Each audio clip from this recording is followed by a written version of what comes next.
Assalamualaikum warahmatullahi wabarakatuh. Selamat sore, selamat berjumpa kembali dengan YouTube channel. Kali ini Mimin akan membahas terkait dengan bagaimana tahapan cara input capaian untuk dana desa di Siskedes 2020 ataupun di versi 402. Karena masih banyak rekan-rekan di desa ataupun rekan-rekan operator Siskedes masih banyak yang kebingungan bagaimana cara melakukan input dan seperti apa sih cara inputnya, kan? Karena mungkin ada beberapa hal tidak simak materi yang disampaikan atau perubahan. Ada beberapa desa yang operatornya baru dan operator sebelumnya itu secara karirnya sekarang memiliki jabatan menjadi KUR ataupun menjadi kepala seksinya, ataupun bahkan bisa menjadi sekdes dari operator. Itu bisa saja terjadi. Oke, yang pertama yang harus kita perhatikan dari kita perhatikan ketika kita melakukan input capaian input. Yang pertama adalah kita perhatikan di data entry penganggaran ini, di isian data anggarannya di menu kegiatan. Maaf, saya menggunakan ini aplikasi yang sifatnya offline, nah, karena memang di kabupaten ini menggunakan aplikasi yang online ya. Dan ini hanya simulasi saja. Maaf pada rekan-rekan di desa Cimerak ya, desa Kecamatan Cimerak Sari saya gunakan untuk dilakukan simulasi ya database-nya, tapi itu tidak mengganggu database yang sudah digunakan ya seperti biasanya. Saya menggunakan sampling desa Sari di sini. Yang pertama yang harus kita perhatikan sebelum kita melakukan input terkait dengan capaian output dana desa ya, dana desa ini kita perhatikan dulu di menu kegiatannya. Saya mengambil sampling salah satu contoh kegiatan di bidang pembangunan. Subbidangnya adalah bidang kesehatan. Kemudian nama kegiatannya ini pembangunan, rehabilitasi, peningkatan, pengadaan sarana dan prasarana posyandu untuk Polres. Ya. Sini karena yang lain ini sudah terisi, karena dari database bawaan saya tambahkan satu digit kegiatan. Ya. Digit kegiatan itu 04. Ini ada pembangunan Polres dengan 2 unit.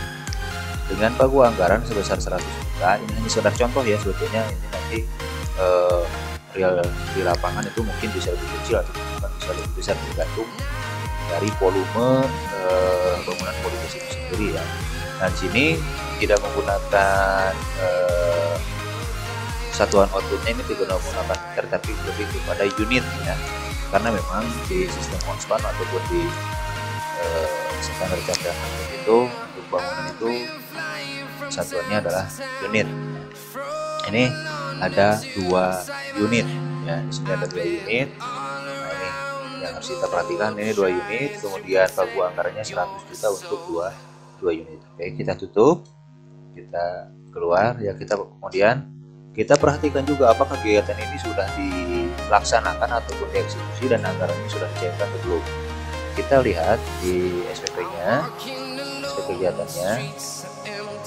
Kita pilih dulu desanya. Sorry. Ya, ini di akhir, saya sengaja dialihkan. Ini lihat, ini sudah diinput pagunya sebesar 44.500.000 rupiah. Kita lihat, cek di SPP 2 nya pagunya adalah permintaannya adalah 44.500.000. Oke, kita tunggu ya, ini sudah masuk ke dalam SPP. Ini sudah dicairkan atau belum? Lihat di cairan SPP. Tapi biasanya pada Fitra dan Sari kita lihat di kos apakah sudah dicairkan. Nah, ini sudah dicairkan ya, sudah dicairkan ya, ini sebesar 44.500.000. Oke, kita tutup. Nah, baru kita sekarang kita bisa melakukan input terkait dengan capaian output dana desa, yaitu di menunya ada di menu data entry penata usaha, lalu kita klik output dana desa ya. Untuk dana desa kita pilih desa dulu, kalau saya menggunakan akun ya, klik dana desa.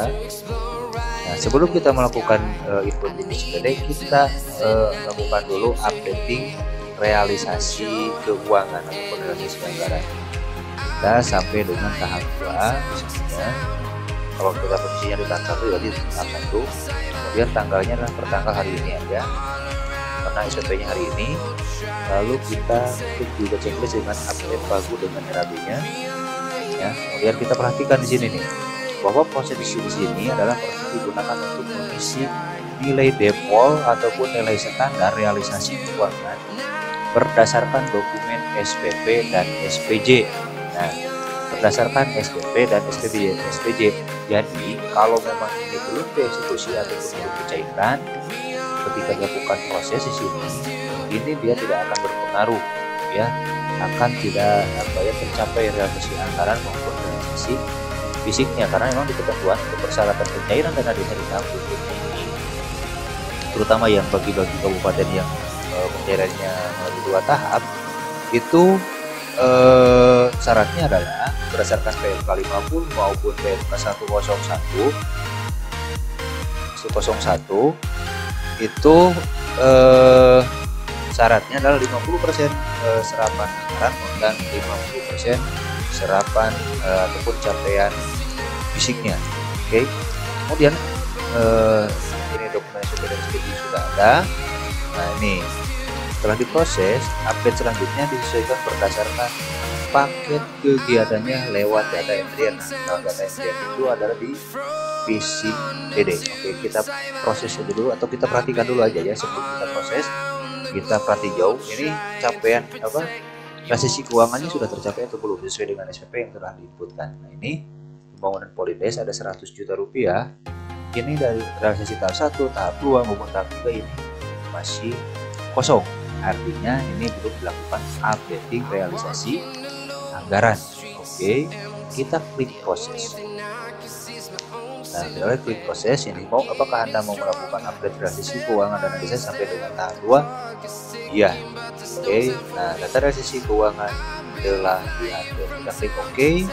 Lalu kita perhatikan jauh ataupun preview. Nah, di sini kita perhatikan tadinya asalnya tidak ada realisasi 0 rupiah, ya sekarang menjadi 44.500. Ya, berarti nanti di sini ada sisa sebesar 45.500 ya. 55.500 ini anggarannya dari 100 juta ini baru terrealisasikan 44.500. Oke, kita tutup saja, kita tutup. Terus selanjutnya kita lakukan input untuk fisik karena ini adalah untuk capaian output fisiknya. Dan kita klik, lalu kita pilih bidangnya dalam bidang pembangunan, subbidangnya bidang kesehatan, kegiatannya pembangunan rehabilitasi. Kita pilih digit kegiatannya pembangunan Polides. Nah, kemudian ini untuk realisasi anggaran ini RP ya, realisasi anggaran dia secara otomatis diisi sebesar Rp44.500.000.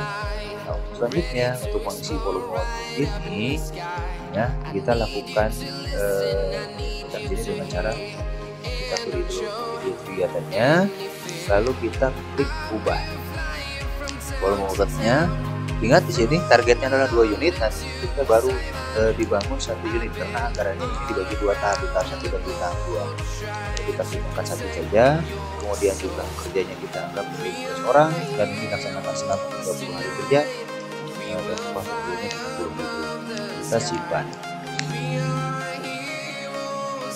kita tutup, kita buktikan di laporan PMK. Oke, klik di pembukuan, kemudian kita pilih kecamatan dan kita pilih nama desanya. Kita akan banyak klik menu laporan penyerapan dana desa menggunakan PMK 225 tahun 2023 sampai dengan tahap 2. Kita klik juga ini tanggalnya kita rubah sampai hari ini targetnya, lalu kita cetak. Oke, kalau sudah cetak kita perbesar saja, ini 120% saja. Oke, kita lihat. Nah, ini ada 134 ya, pembangunan Polides ini gedung bangunan posyandu pun Polides. Ini targetnya. Nah, ini volume outputnya ini 2 unit, kemudian cara pengadaan suap kelola. Nah ini anggarannya sudah masuk di sini ya, tadi 45 ini dia tidak masuk di sini, tapi dia akan terakumulasi di atas, kemudian kita lihat capaian fisiknya, capaian outputnya, karena tadinya yang dibangun itu adalah targetnya 2 unit, dan tadi baru dibangun 1 unit, maka capaian output ini baru tercapai 50%. Gitu kan, tergantung sejauh mana gitu ya progres dari pembangunan yang direncanakan dari dana desa itu sendiri. Kemudian sini jumlah tenaga kerja akan secara otomatis dia terisi ya, sebanyak 15 orang, dan hari kerjanya selama 30 hari kerja, dan upah hariannya dan 70.000 rupiah. Oke, setelah ini lalu kita nanti bisa dicetak ya, ini silahkan masing-masing, dan ini dijadikan bahan untuk pelaporan ke tingkat kecamatan ataupun bahkan ke tingkat kabupaten, dan kabupaten ini akan digunakan sebagai syarat untuk pencairan dana desa tahap berikutnya. Nah, kemudian untuk mempermudah juga dilakukan input di aplikasi online monitoring sistem pembendaharaan negara ya. Untuk yang Siskedes 2020 yang kita sudah menggunakan versi 2 rilis 202 ini, kita tinggal dilakukan ekspor saja di tool, lalu kita ekspor data untuk Omspan Dirjen Pembendaharaan Kementerian Keuangan ya. Kita pilih kecamatannya, kita pilih desanya, dan sampai tahap 2 kita tanggalnya kita sesuaikan dengan hari ini misalkan, lalu kita pertinjau dulu ya, sudah ada ya, lalu kita proses. Nah kalau sudah diproses ini nanti akan berbentuk file Excel ya,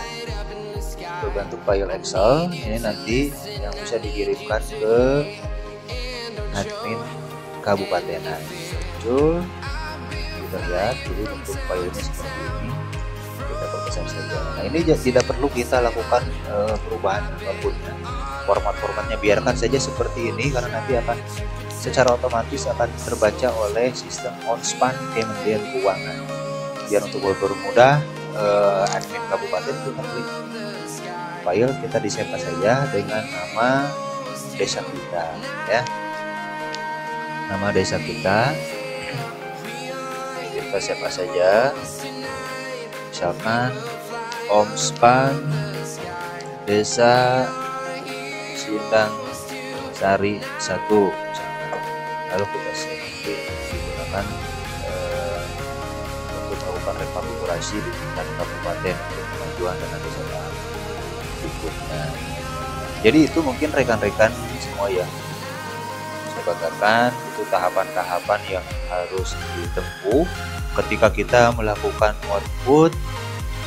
input ya, input untuk capaian output dana desa yang nantinya akan muncul di laporan pembukuan untuk capaian realisasi anggaran dan capaian output dana desa di PMI dengan menggunakan format PMK 225 2017 ya, menggunakan format PMK 225 2017. Itu saja mungkin rekan-rekan yang bisa disampaikan, mudah-mudahan bisa bermanfaat, dan kalau memang channel ini sangat bermanfaat silakan untuk di subscribe dan di like, juga komen, dan biar banyak orang tahu ya, silakan dibagikan ke rekan-rekan yang lainnya.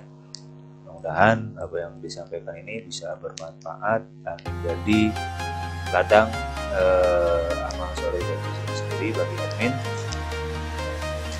Dan mudah-mudahan juga diberikan kesehatan untuk memberikan materi-materi berikutnya yang memang dibutuhkan oleh rekan-rekan para pemirsa. Akhir kata, Assalamualaikum warahmatullahi wabarakatuh.